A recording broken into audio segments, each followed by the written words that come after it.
What's up, guys? This is John Riddle with the Electricity Keeping You Alive. I'm really excited about this particular video.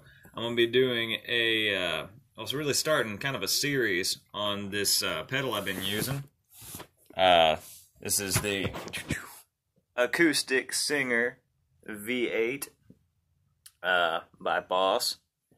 And there's a lot of really cool functions on this. I really felt like I didn't get to go through them as well in detail in the last video I did on this, so I figured I'd do an update on it.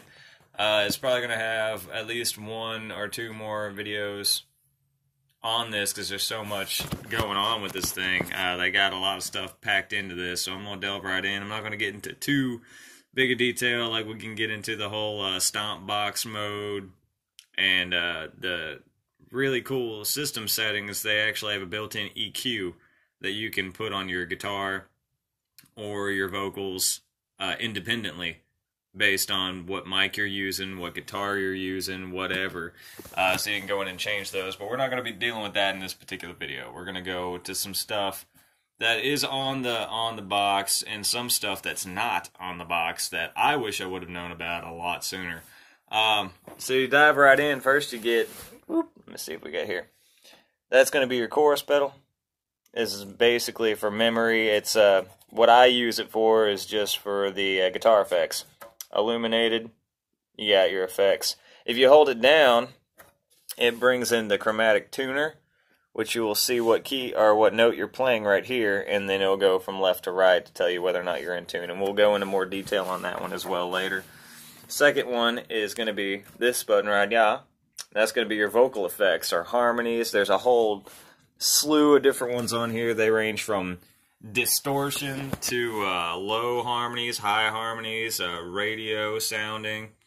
The important thing to note about the harmonies, and it doesn't say this on the box, but you got your key where you can manually put in whatever key you're singing at, or you can have it on auto. Whenever you plug in your guitar, it's going to automatically go to automatic. And you can actually do a splice of both of those to where it'll keep you in key with whatever key you set, and it'll go off of whatever your guitar is that you're playing. The last little dealie on here is the looper button. Click it once, you can start recording based on whatever one of these. You can do your vocals or your guitar. Click it again, it'll start playing back. That's dub over once you hit that that purple. And then you hold it, and then bam, it'll, kill it. If you want to just stop the playback, you hit it twice, and the flashing light lets you know that it's stopped, but that it has memory stored. Bam. Now, a really cool function about this that I didn't know about, we can get into the effects later, is this little dealie right here on the back. It looks, let's see if I can get it better. Boom, there you go. That's much better. This little right, yeah. See that? That is a line out to headphones. Now, what that translates for me as a solo gigger, whatever you want to call it, giggist? I don't know. Point being is what that lets me do is it acts like a in-ear monitor without having to have a separate whole rack deal on the side that lets you, do the whole Bluetooth, the earphone, over the radio waves BS that hooks straight into your pedal. And for me, having my vocals and guitar running both through this pedal already, it works phenomenally for me. I can always hear myself, what's going on. And these knobs right here, I can get them in the view. This one and this one, that's the guitar level. You can change it. It automatically comes at 50. That's where I like to usually keep it at. The guitar and the vocal are both going to be set to 50. You can always, go up, and you can even fine-tune it even more in the system settings, but we're not going to go into that. That's a whole other deal altogether. And that also, those two knobs affect the volume that is both outputting to your amplifier or PA system, but it also goes to the volume that's going in your ears. Setting this thing up it's really not as complicated as it could be. You start out with your mic. Your mic cable goes into the mic, runs down, plugs in right here. Once your mic's in, you have a left and right balanced output if you want stereo sound. Left is going to be mono automatically. So I just plug mine into the left, route that out to wherever in my personal case right now I'm using my amp. So it's going straight to one channel of my amp. The guitar is similar. It has an output right here. And that output goes to the other channel of my amplifier. And the input is right there. And that's going to plug into my guitar. And that's what's going to get all my whatever. But another cool feature about this is it's got this little plug right here. But also what it does is it runs off of AA batteries. If for whatever reason, I keep them in there just for memory purposes. I really don't even think you have to have them in there for it to retain the memory. But I keep them in there just to be on the safe side. And those are located at the bottom of the unit. Another really cool deal, if you want to use a condenser mic, it does have phantom power. That's going to be this little switch right beside the guitar input or output. The guitar output is going to be right there. That's your phantom power going to your mic. You also have this little mic sensitivity deal right here. So if you do choose to use a condenser mic, like one of the Blue 300s that have been out, they're supposed to be studio sound for the stage, blah, blah, blah. They're really good mics. They're very, very, very clear, but they're stupid sensitive. You can toggle your mic back just a little bit right there. Eliminates feedback. It's real cool. It also has a notch feature for the guitar if you're using acoustic and you get that acoustic feedback.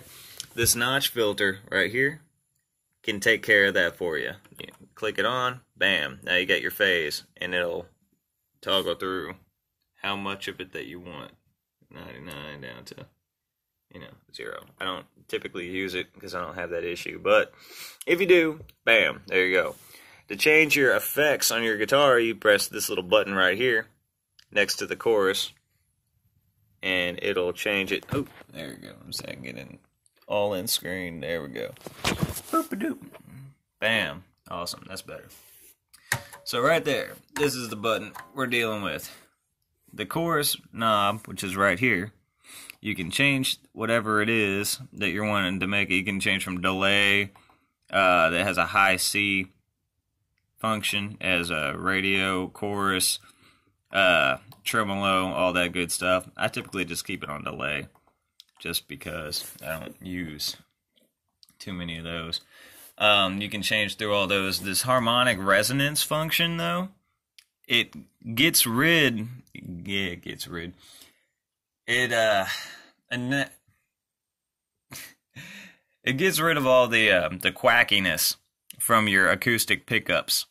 So if you got one that's really like clicking real bad, that's going to get rid of that and smooth it out. And the reverb, it has a whole, like 4 different kinds of reverb effects that you can add on to whatever effect that you're going through. In a later video, I'll show how to mix and match different effects. You can actually go into the settings and combine 2 to 3 different effects per one kick, and then every time you press that button, it'll go to those 3 effects tuned in together, which is really cool. I don't use it, but that's a really cool function that it lets you do. The same thing with the vocal harmonics. There's different ways to do it. I'm going to... Alright, let's plug her up and see what's happening. You got to see how to hook it up and all that good stuff. Give you a little bit of a live deal. Now, an important thing to note about this unit in particular on vocal harmonies is that it derives from whatever your guitar is. So if your guitar is slightly out of tune, the harmonies are going to be slightly out of tune, and it makes it really hard to use them. But as long as you're in a good environment that you don't have to worry about your strings heating up and cooling off, heating up and cooling off, you should be alright. Bam! Bring that on down here. Okay, so we're going to try out the different kinds of harmony effects. I'm going to do some vocal stuff, some guitar licking and whatnot.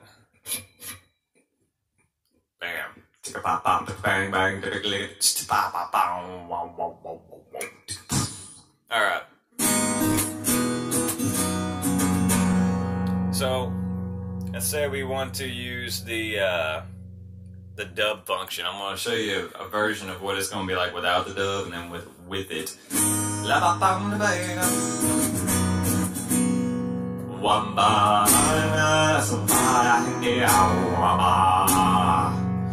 Not very pronounced, but it is there. You can hear in the background of what's going on, the different tone. It like takes your voice, dubs it back over, and then plays it back at a slightly different pitch to add a little bit of dynamics to it. Now, my favorite thing to do on this one, and I'll do it on the low just because. First things first, definitely gonna make sure this thing is in tune. Using the onboard tuner.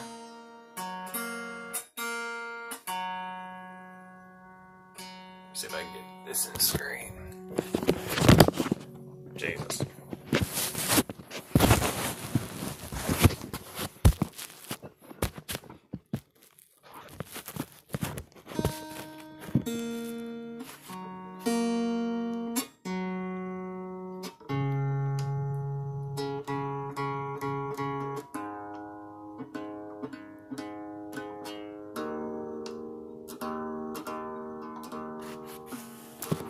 Alright, cool. So we got that sucker in tune now. I'm gonna run through a little bit of what I got going on. Now I'm gonna mess with that resonance feature I was telling you about that gets rid of the quack. See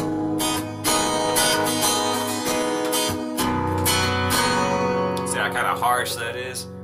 Kicking that resonance.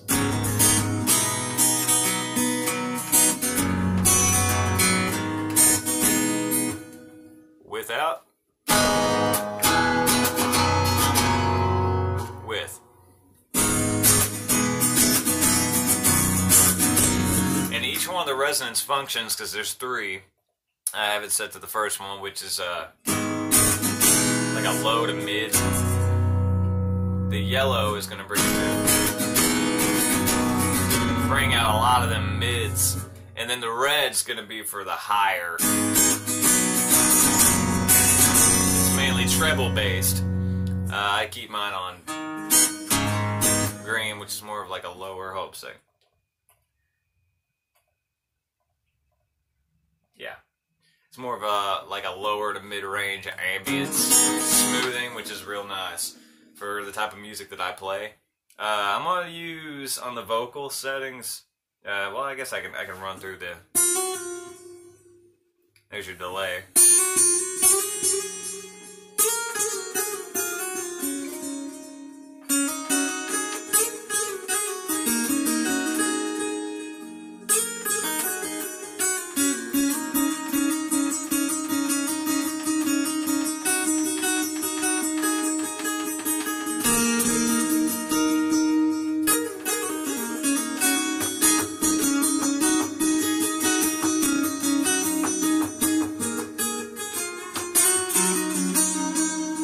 So there's your delay, and then we got this.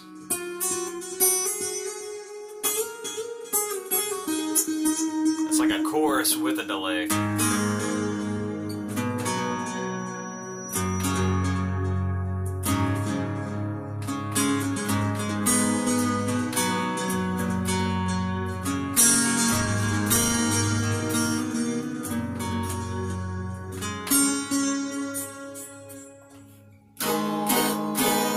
I have no idea what this is going to be for.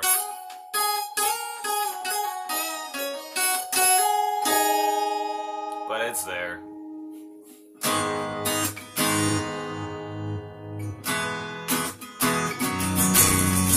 It's kind of like a violin function. It works really well if you have like a... It like slowly fades in and fades back out.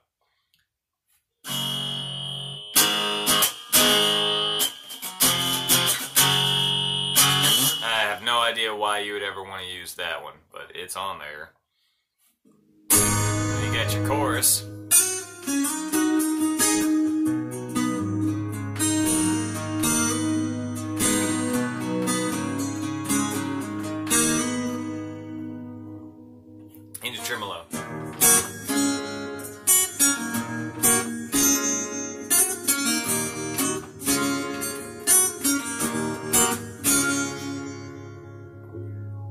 in your face.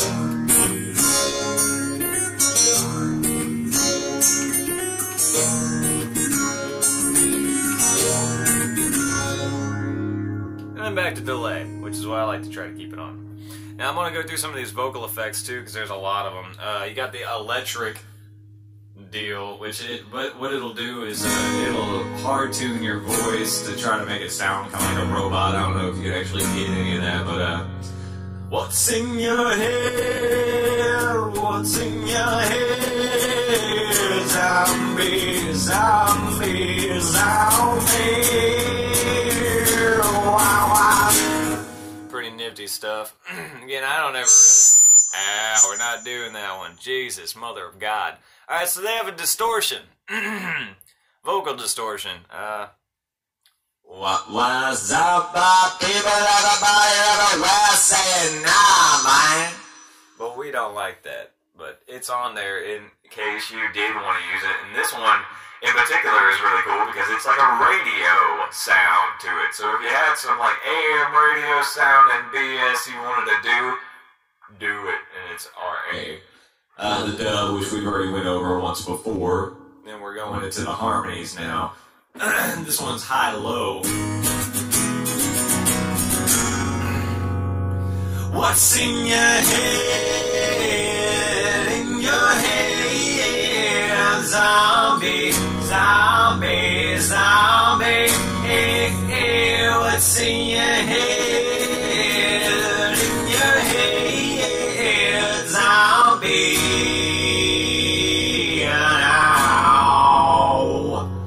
My personal favorite is the low. That's the one I keep it on the most.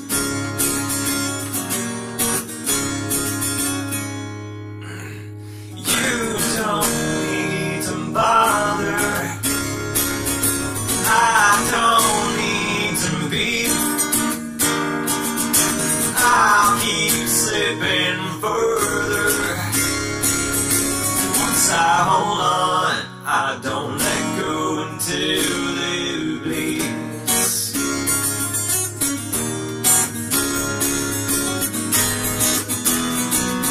But it always keeps track of whatever you're playing. That's the important part to remember, is that if your notes are off, it's going to be off. And that's based on your guitar playing. There's a specific function in there where you can actually choose to let it detune just a hair, and it'll, in some cases, it can better match whatever vocal styling you get going on. But